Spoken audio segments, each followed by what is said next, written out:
Hello and good evening. Good evening. Good evening. All right, I'm on here by myself, so I'm going to give it a couple. Oh, I'm not by myself. Somebody's here. Hey, so excited to have you here. Let me put the group on so I can see what's in the comments section directly from Facebook. Also, we're on YouTube, y'all, so invite your friends. And I will type the YouTube link directly in the comments section. Well, actually, let me.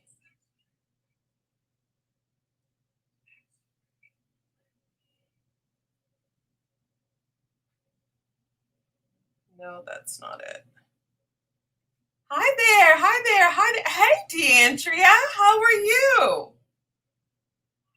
Good to see you. Okay, I'm not going to mess with this right now.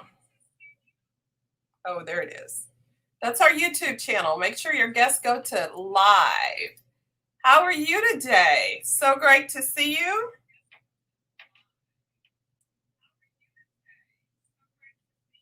While we're waiting, I'm not going to be tongue-tied today. It's not going to happen. I'm going to tell you guys, I am so excited.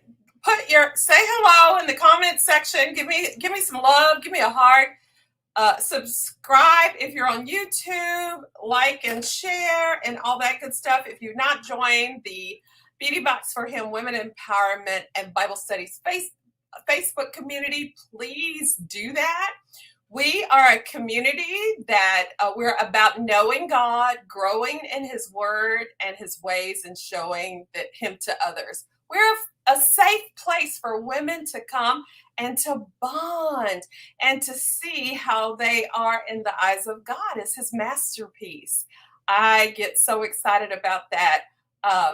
So excited. So tomorrow we're going to have at 7 p.m. spiritual makeovers. That's our Bible study right here in the Facebook community. And I am so excited about the guest I'm going to introduce you to tonight. I don't know how long I have been knowing her. And I think middle school. I think Quail Valley Middle School. I think our kids went there, but we were always, helping out at the school, PTA and things like that. So that is how we met. And I cannot wait to hear her full story. I can't wait to hear it. I know I'm going to have questions, and so are you. And be sure in the comments section to ask any questions that you might have, or just leave a word of encouragement, your name, or whatever. We'd love to hear from you for sure. So, hey, Shirley Huff, how are you doing, beautiful? So great to see you. Let's see. So great. Okay, let's see. I am going to introduce our guest. I have about 30 seconds, so let me make sure that I am seeing you guys in the Beauty Box. Okay, there you go. All right, so let's go ahead and get started. I am going to introduce the guest. I know people will be coming on, but her name is Blanca Svatek. And Blanca Svatek, we met, like I said, through our children. She has a story. You guys know that I just had cancer surgery. I'll be going through chemo starting mid next month. And so I think it's just so important that we know about all of the stuff that's going on. I think we need to, awareness is everything. Education is everything.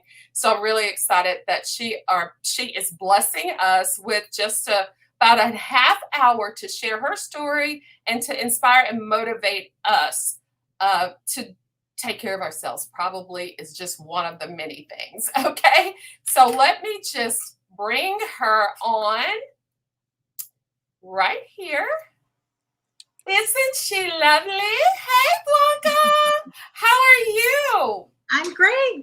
Thanks for having me. I am so glad that you're here. I just happened to be on your Facebook page and see that you were involved in some type of organization talking about your story with ovarian cancer. And I said, I have to invite her on because I think that we just need to know about these things. So tell us just did we meet at Quail Valley?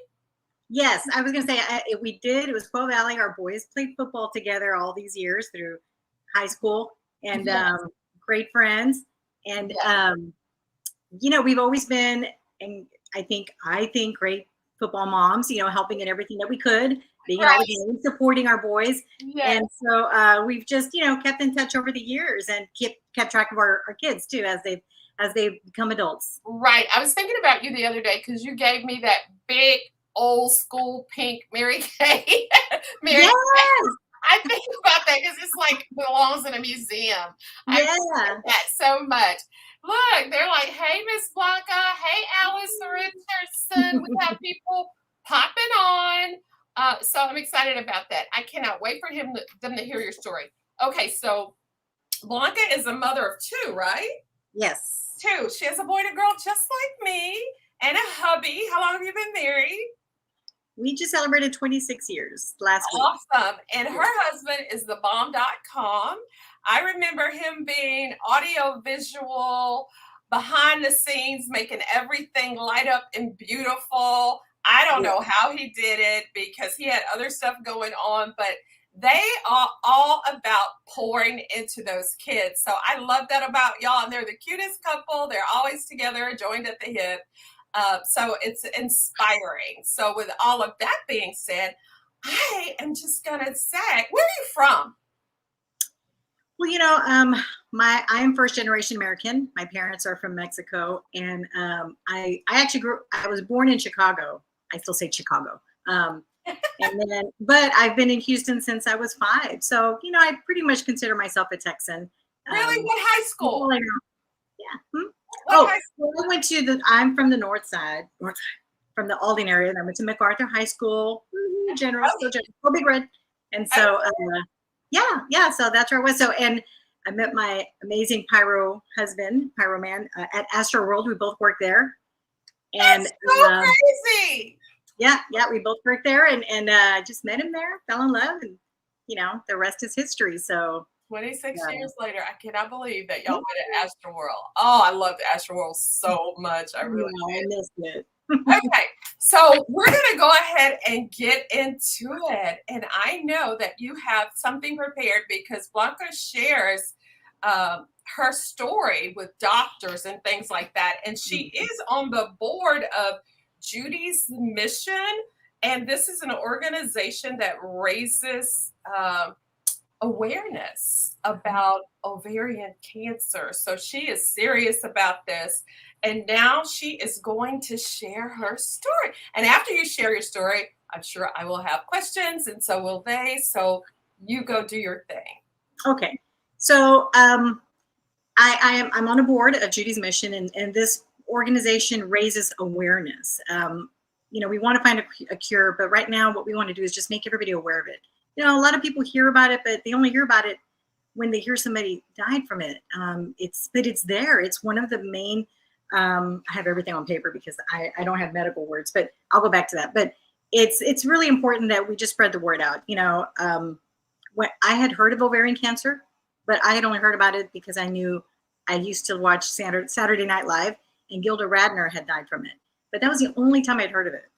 And so now, being a survivor, it's just becomes more important for me to let other women know how important it is to know your bodies.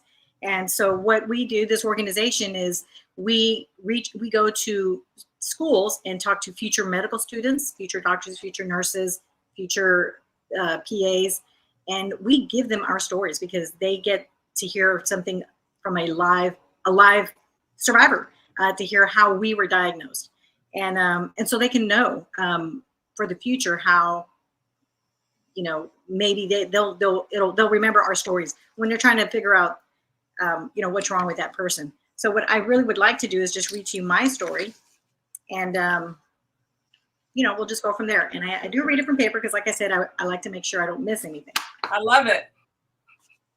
All right. So my story, I had just turned 35. I was having problems with my body. I felt like I really wasn't in the best shape. I was always feeling bloated, gassy.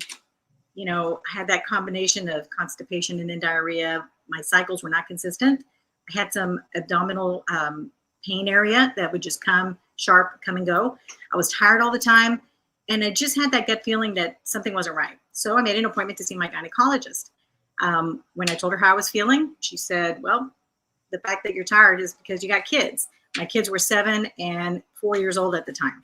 So she suggested that I look into changing my birth control pill or have my husband have a vasectomy, but she did not think there was any problem. So, and she told me to work on my weight. So I said, okay. So I did all of that. I worked on my weight. I joined a gym. I changed my pill. I changed my eating habits. I worked out as much as I could. And she told me to come back for my annual Well Woman exam. So I did 5 months later, and nothing had changed. In fact, I had gained more weight. I actually looked like I was pregnant because I had gained so much weight in my just stomach area only. So I went back, nothing changed. And I told her, I'm just not feeling right. Something is wrong. And she said, there's nothing wrong. Everything's fine. But she did agree for me to have a pelvic ultrasound done to see if maybe I had fibroids. So I had scheduled an ultrasound. The day I had it done, the report showed that I had excess fluid in my body. And that actually alarmed the radiologist. They sent me right back to the doctor to see the doctor. But once the doctor saw the results, she said, well, that's normal, nothing wrong. You don't have any problems. And I insisted that there had to be something else, because some other kind of test, because something is not right. I just felt it. So she said, well, your issues are not female related. You need to go see a gastrologist. And I said, okay, because I didn't know any better. I just said, okay.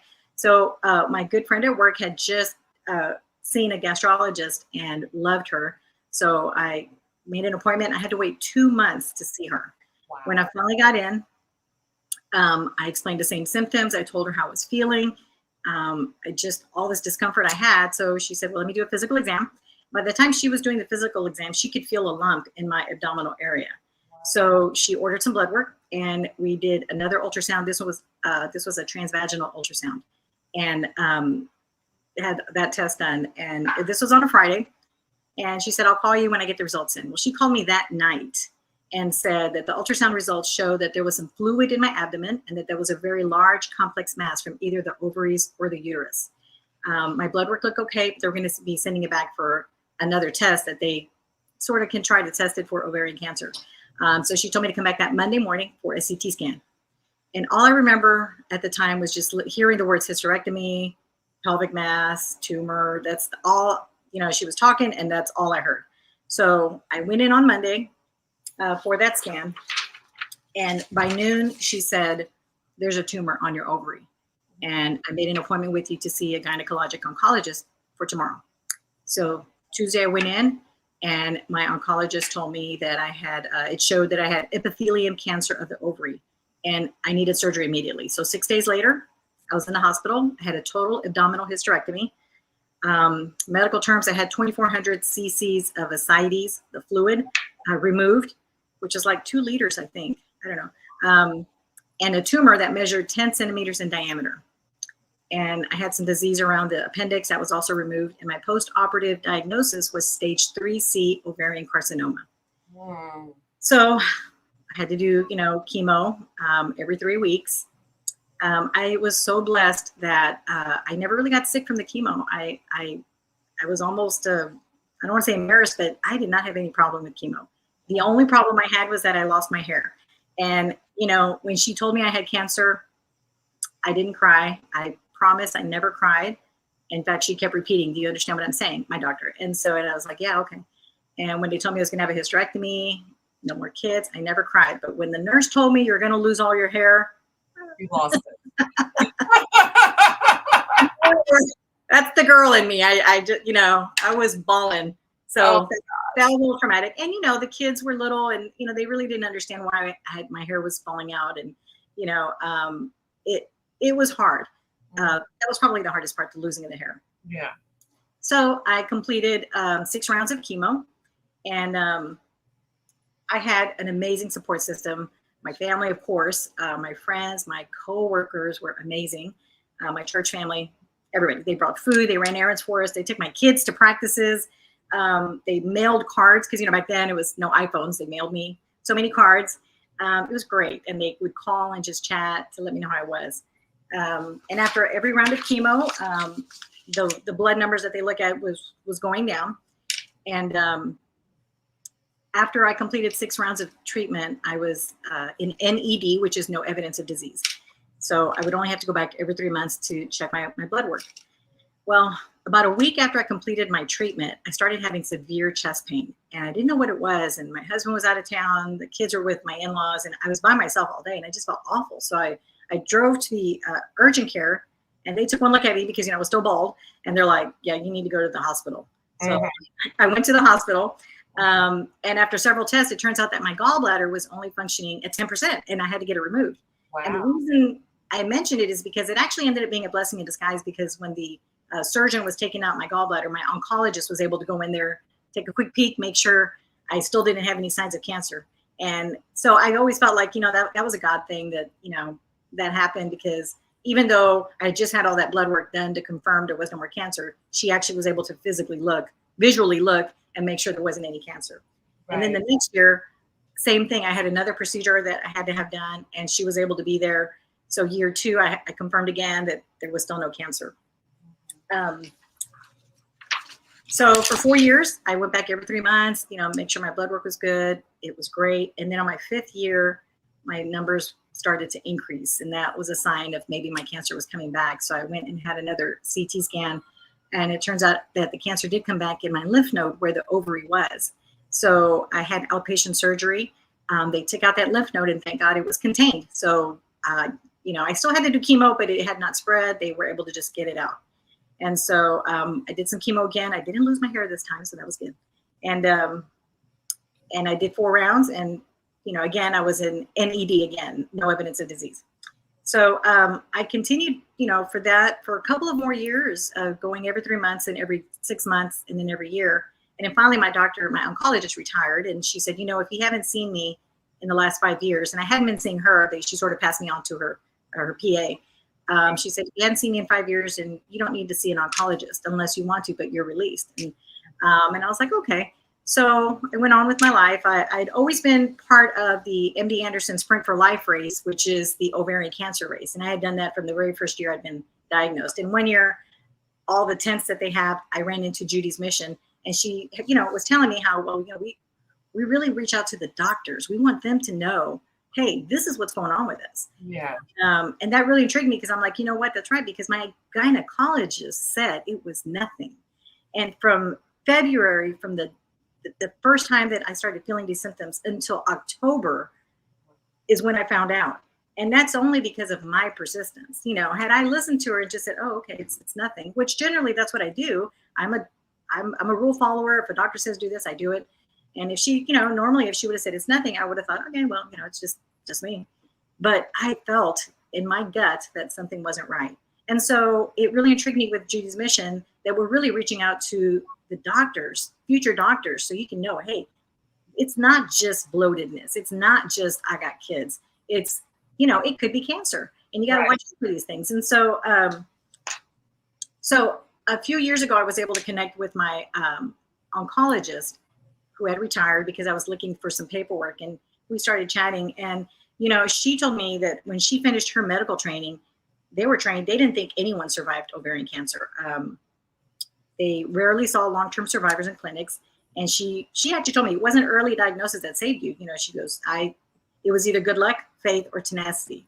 And of course, I choose to believe that it was prayer, because, I am a miracle. I know I am. And I tell people that.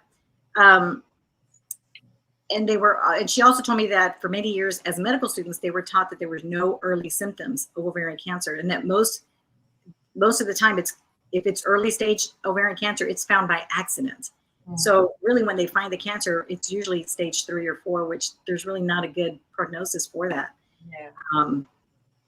So where I go from there is, what I tell people is, don't think, I don't want everyone to get worried and say, I'm bloated. Oh my God, I might have cancer. but you know your body. You know Mhm. your body. Obviously, if we had too many tacos, yes, we're going to be bloated. But if this has been going on for a couple of days and it's not going away, there might be something wrong, or push at it. Don't just let the doctor tell you it was, this is what it is. Well, it's indigestion, because only you know your body. Especially as moms, as women, we got that gut instinct, and it's there for a reason. And that's what I had. I had an instinct that I never thought it was cancer, but I knew there was something. So that's something that, I always tell people, and I don't say it to scare people, but just to be aware. And, there's so many ovarian cancer organizations out there, and they have those acronyms to help you remember. One of them is called BEAT, BEAT. And that's going to be, B is for bloating. These are symptoms to look out for. Bloating. E is for trouble eating. So if you're feeling full really quick, even though you're starving, but all of a sudden you're full. A is for abdominal or pelvic pain. And T is tell your doctor. This is important. Also, they use beach, like the beach, going to the beach. Bloating, eating difficulties, abdominal pain, changes to bowel or bladder habits, and heightened fatigue. So these are just, symptoms to just sort of look out for. There's not any, specific kind of people that get it. Of course, it's women, but, it can get any one of us. And for myself, there really wasn't any cancer in the family. That's what I was going to ask you. Yeah, I was going to ask you, did anybody have it? But no. My mom's mom, we believe, passed from breast cancer, but she passed away so young. And my mom was only 20. I believe she was 40. So, and this is because we don't really have a lot of information. Right. But I don't always know if that's the truth, if that's accurate, because there's so many women in the side, and nobody has gotten breast cancer or ovarian.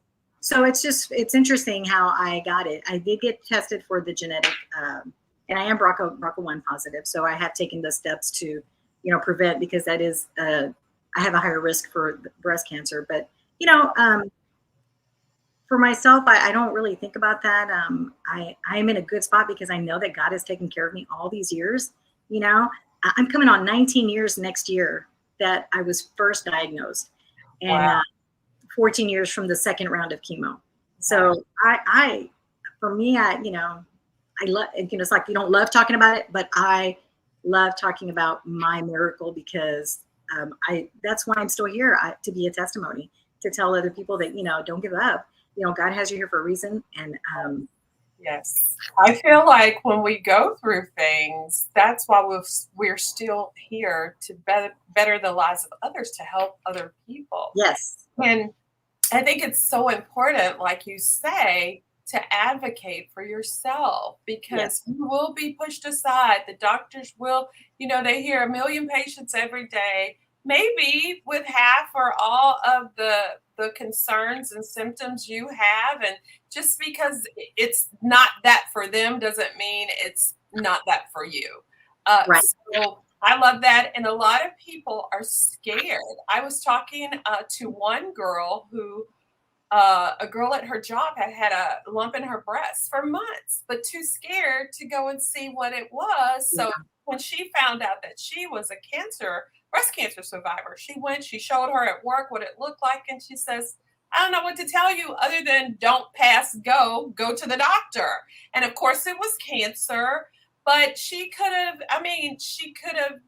been there earlier. So 9 months. And what blows me away about your story is that it was a gynecologist, right? And this was your ovaries. That's a part of that whole reproductive How did she miss that? I don't get it. She wasn't my new doctor. I mean, she delivered my second, my daughter. And so I've been seeing her for 4 years already. So, over the years I've been telling her, it didn't start until that year, but, she knew me. And so I did think it was strange, and I didn't get it. And even my gastrologist who found it said, how did your doctor not feel the lump? Now, I don't know if it'd been growing, because honestly, I was just so bloated that I didn't even feel it myself, even until she pointed it out. Because I was, I just felt so bad. I didn't even want to feel my gut because it was just, I could still fit in a maternity clothes. That's how full I was in my stomach. Right. And I feel like we should know our bodies. We should touch, feel, and know what's going on. Because I was the first person to find the lump in my colon. I felt Mhm. it, and I was like, "What is that?"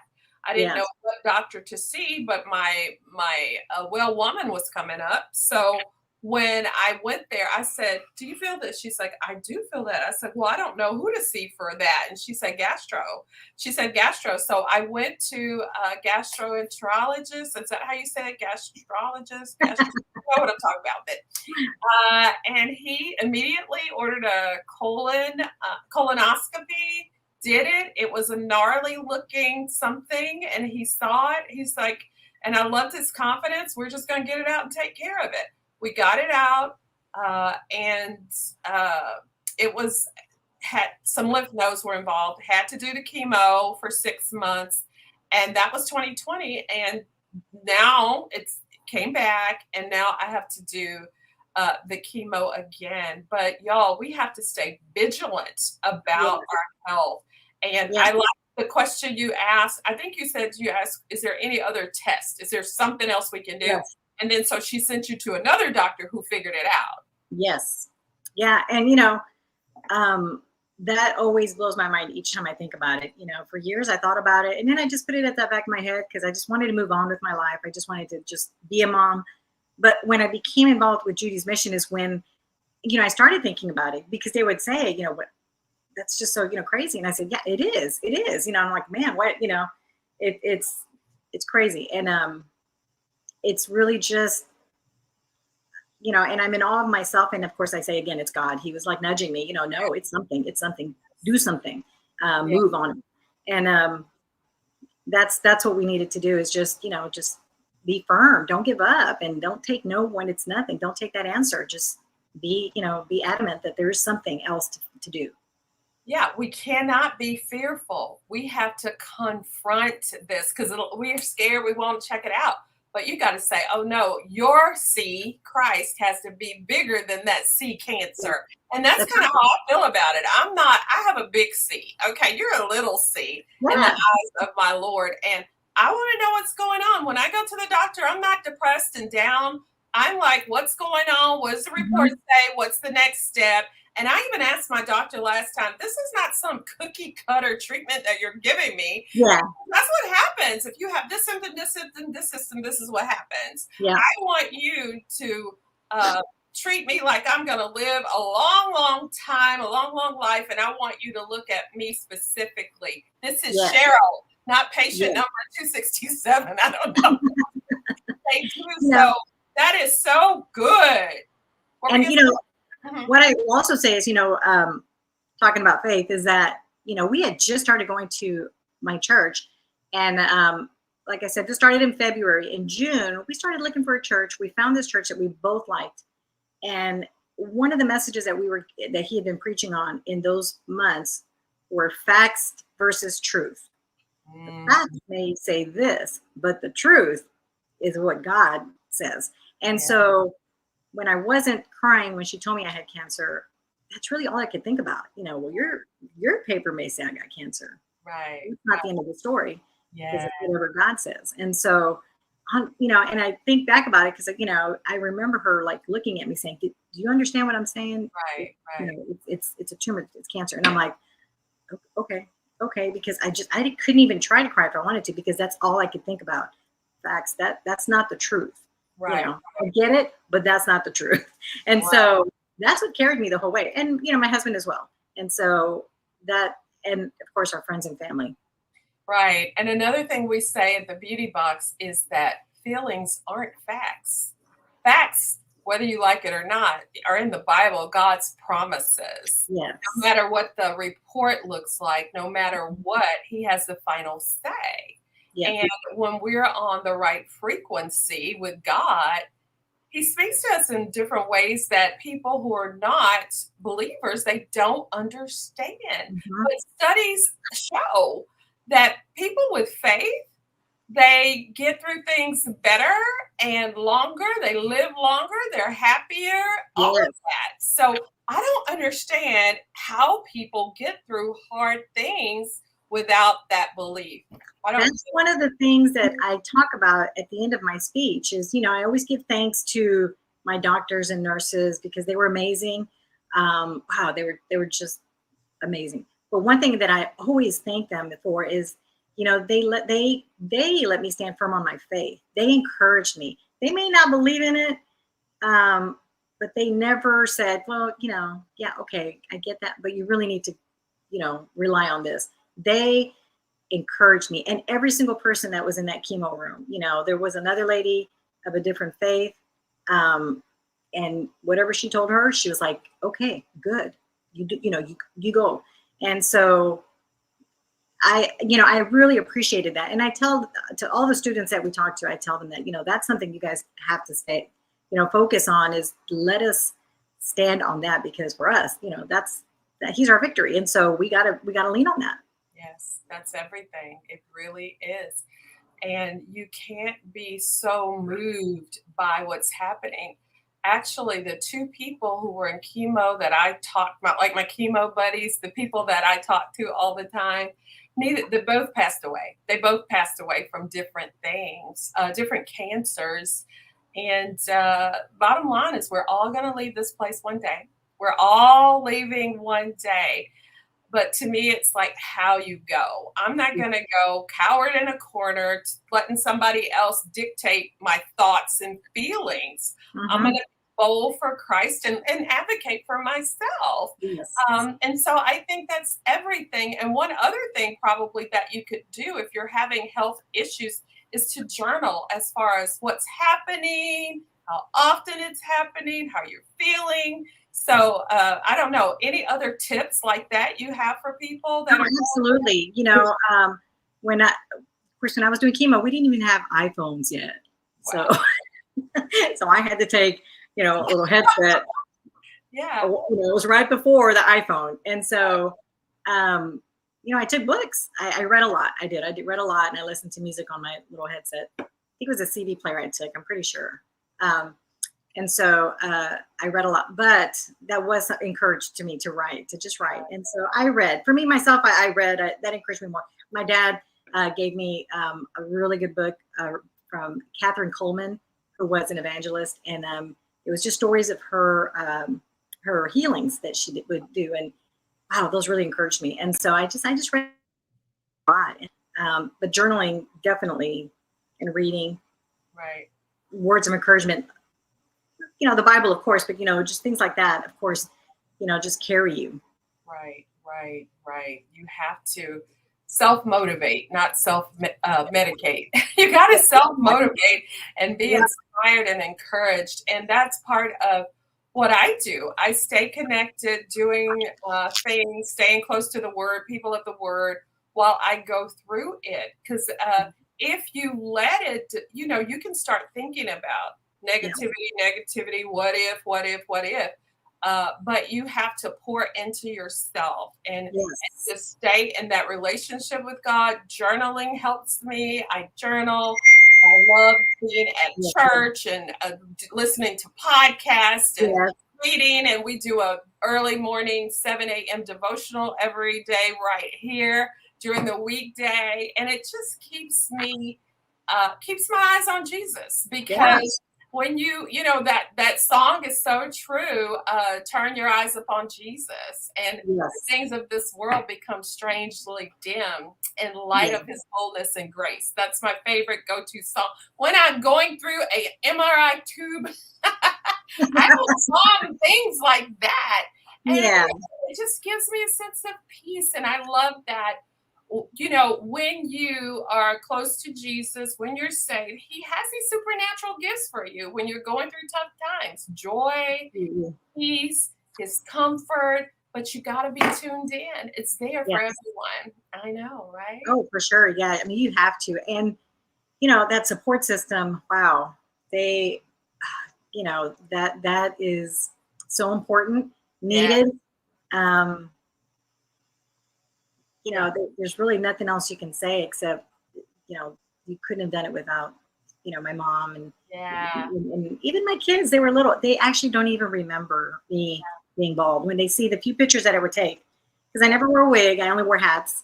Uh-huh. I just thought that was cuter, and I'm always hot, and so they don't really remember anything about it. And when they look at pictures, they're like, I can't even imagine you like that. And I said, well, that's good. God took that away from you, and just know that I am a miracle, but you don't need to reflect on that. That's something. The only thing you need to know is that I am a miracle.